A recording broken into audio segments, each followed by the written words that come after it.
Level 1, the Dorm Room Philosopher. You know this guy. It's 2 a.m., the room smells like pizza boxes and regret, and suddenly he hits you with, what if we're just the dream of a cosmic turtle? Welcome to Level 1, the Dorm Room Philosopher. These are the folks powered by Red Bull, half-read Nietzsche PDFs, and 1 semester of Intro to Ethics. They talk with the confidence of Aristotle, but the footnotes of nobody. Their main academic source is, bro, I saw this on Reddit. And here's the thing.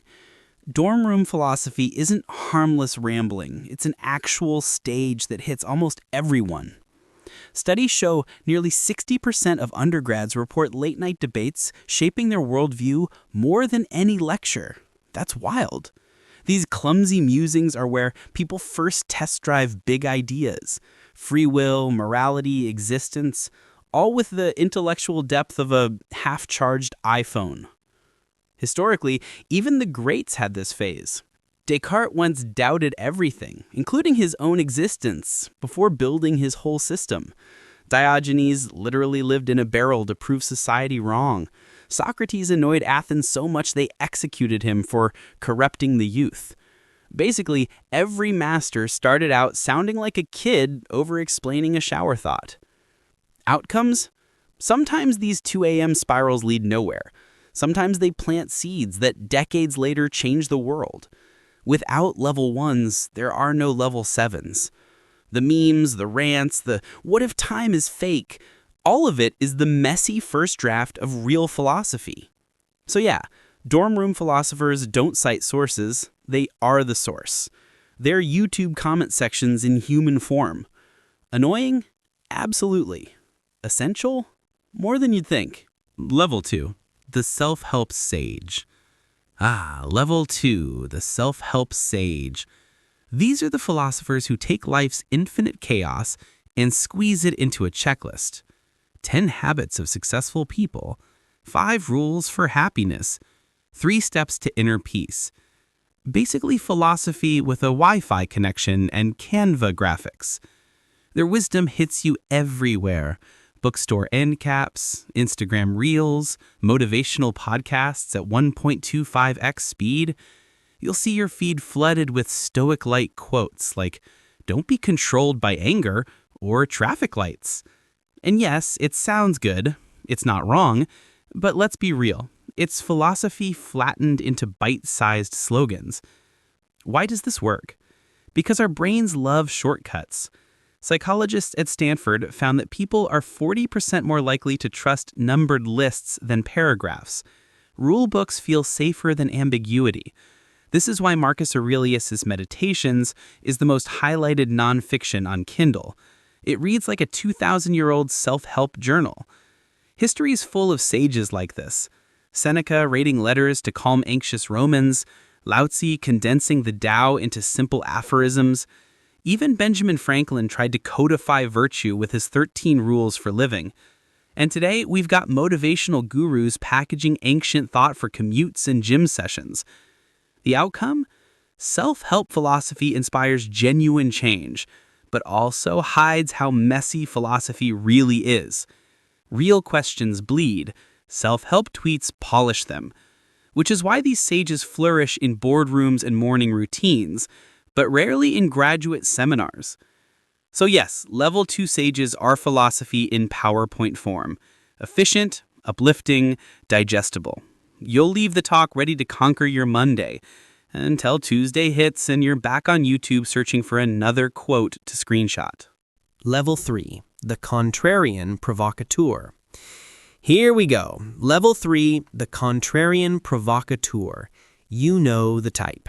The person who hears, it's a nice day outside, and immediately goes, actually, what is nice, really? And technically, we're all just hurtling through space on a dying rock. These are professional devil's advocates, allergic to consensus. Their entire brand is the word actually. In ancient Athens, Diogenes was the goat of this category, heckling Plato by dragging around a plucked chicken and saying, here's your definition of man. Modern versions thrive on podcasts, op-eds, or your uncle's Facebook timeline. Why do people like this matter? Because shock and annoyance often clears the fog.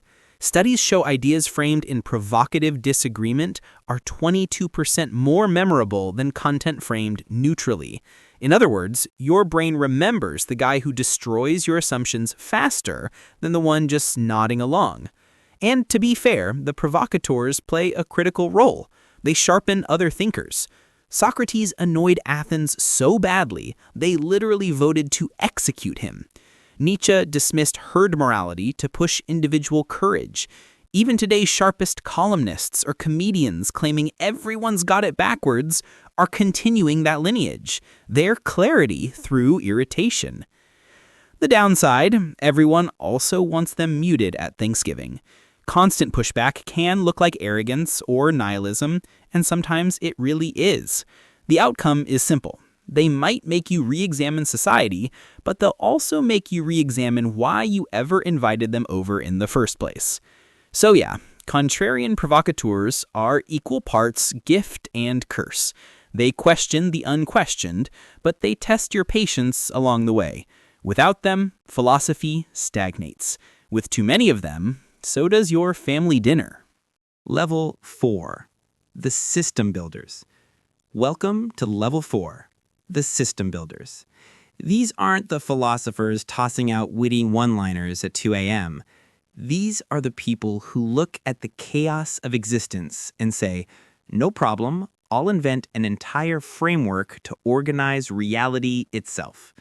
This is where you meet Descartes, who sat in a stove-heated room and doubted literally everything until he rebuilt knowledge from scratch.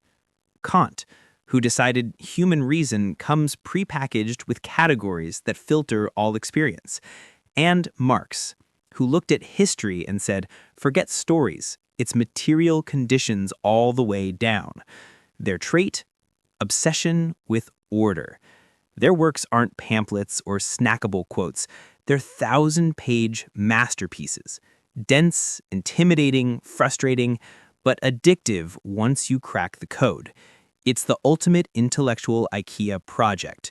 No cartoon manual, parts everywhere, tears guaranteed, but eventually you've constructed something sturdy enough to hold up an entire worldview. Why is this important? Because system builders reset the playing field.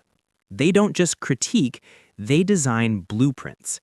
Every debate in classrooms today about truth, morality, politics, or economy is scaffolding built from their original blueprints. Without them, philosophy is just scattered fragments.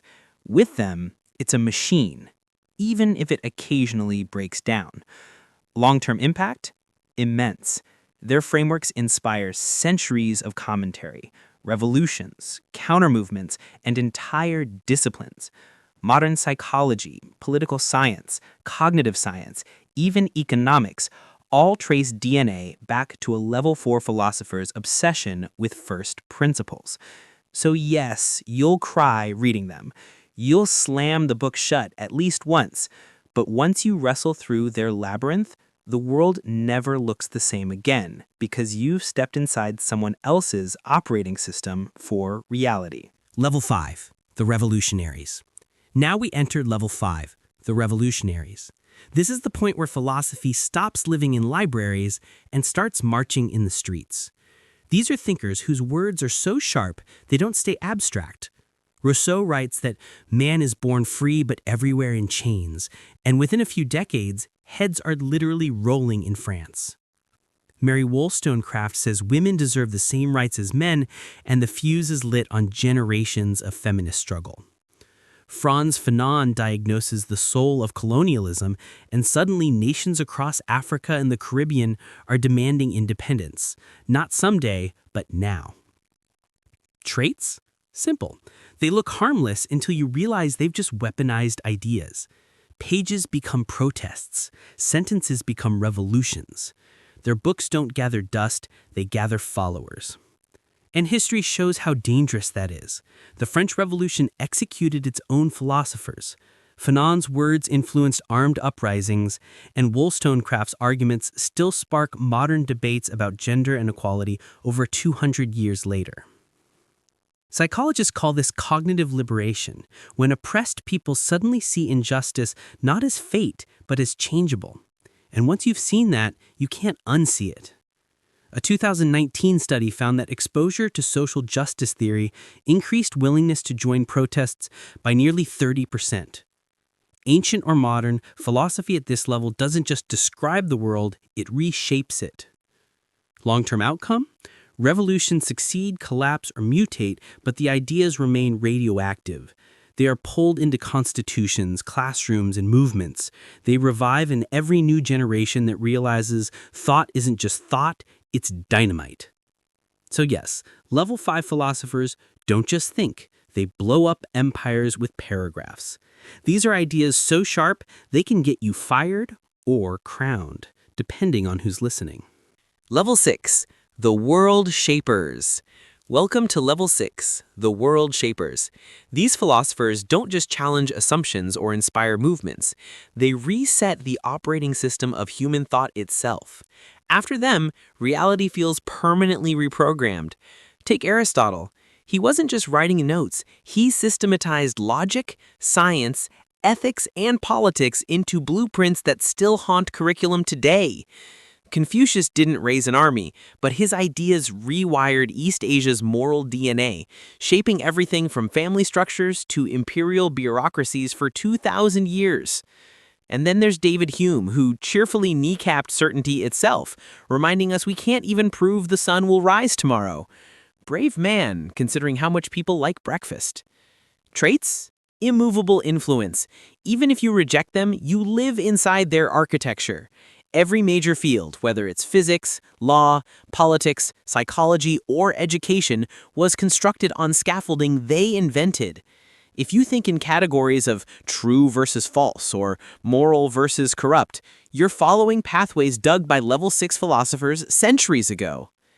And the long-term impact? Total ubiquity. A UNESCO analysis once noted that over 60% of all global education frameworks reference either Confucian, Aristotelian, or Enlightenment traditions. Read that again. Most classrooms you'll ever enter are built on bones these thinkers laid down. Their fingerprints are on your syllabus, your government, and even your sense of self. So here's the punchline. Level 6 philosophers are the invisible gravity of civilization. You don't have to agree with them. You don't even have to know them. But whether you're studying in Beijing, Boston, or Buenos Aires, they're the reason your entire school curriculum, your politics, and even your definition of truth exist. Level 7, the Timeless Oracles. Here it is, Level 7, the Timeless Oracles. This is the summit, the philosophers whose words cross centuries, even millennia, without losing fire. They're quoted in churches and revolutions, in lecture halls, coffee shops, tattoos, and yes, memes. These aren't just thinkers, they're atmosphere. Their ideas are so woven into life that you almost forget they ever had an author. Think Socrates, so devoted to questioning ethics and virtue that he chose death over silence, making philosophy itself a way of life. Lao Tzu, whose short, cryptic verses in the Tao Te Ching still guide how people see balanced nature and flow 2,500 years later. Or the Buddha, who turned the mystery of suffering into a framework of compassion that traveled from ancient India to every continent on Earth. They didn't just write books, they became living traditions. Their traits? They operate on that razor-thin line where logic meets spirituality, where words hit both the mind and something deeper, whatever you want to call soul, heart, or consciousness. At this level, they stop sounding like they're analyzing the world and start sounding like they're inscribing its blueprint. And the impact? Permanent. Socrates' insistence on ethical inquiry is baked into Western law and education. Lao Tzu's embrace of harmony influences everything from medicine to martial arts to modern wellness culture. The Buddhist insights fuel entire civilizations' art, ethics, politics, not to mention mindfulness practice in Silicon Valley boardrooms. Statisticians estimate over 1 billion people alive today actively practice traditions directly rooted in level 7 philosophers. That's not legacy, that's immortality. So here's your closing punchline. At level 7, philosophers stop being people and start being reality. They're the cosmic background radiation of human thought. Everywhere, silent but inescapable. And whether you realize it or not, you're still living in their words.